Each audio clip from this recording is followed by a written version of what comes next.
በሰሞነ ሕማማት ወቅት ማድረግ የሌለብን 7 ነገሮች። ይህ ቪዲዮ ለዚህ ሳምንት ብቻ ስለሚያገለግል ሼር በማድረግ ለሚቻላችሁ ሰው በሙሉ አድርሱልኝ።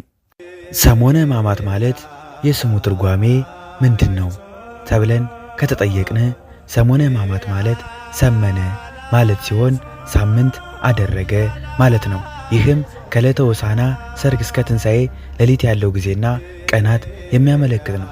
ወደ መጀመሪያው ርዕሳችን ስንመለስ በሰሞነ ሕማማት ወቅት ማድረግ የሌለብን ነገሮች፣ አንደኛ መስቀል መሳለም ወይም ማማተብ አይቻልም። ለምን መስቀል መሳለም ወይም ማማተብ አንችልም ካላችሁ ደግሞ በሰሞነ ሕማማት ወቅት ከሰኞ እስከ ዓርብ ያሉ ቀናት የዓመተ ፍዳ መታሰቢያ ናቸው።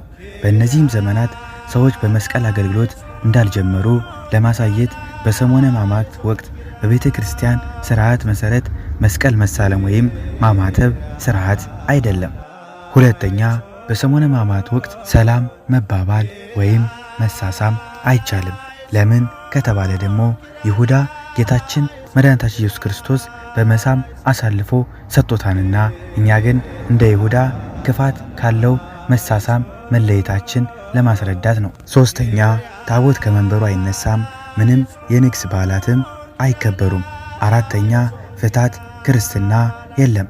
አምስተኛ የቅዱሳን ገድላት አይነበቡም ወይም ሰላምታ ያለባቸው ጸሎቶች አይደረጉም። ለምሳሌ መልአከ ቅዱሳን አይጸልዩም። ከነሱ ይልቅ መዝሙረ ዳዊት፣ ውዳሴ ማርያም፣ ግብረ ሕማማትና መጻሕፍት ማያዊ የተባሉ ብዙ ቃል ኪዳን ያለው የጌታችን መከራ የሚያወሱ መጻሕፍት ይነበባሉ። ስድስተኛ ሥርዓተ ቅዳሴ ከጸሎተ ሐሙስ በቀር አይካሄድም። ሰባተኛ ጥምቀት አይኖርም። ስለ ክርስቶስ ሕማማትና መከራ እያሰብን እንጸልይ፣ እንስገድ።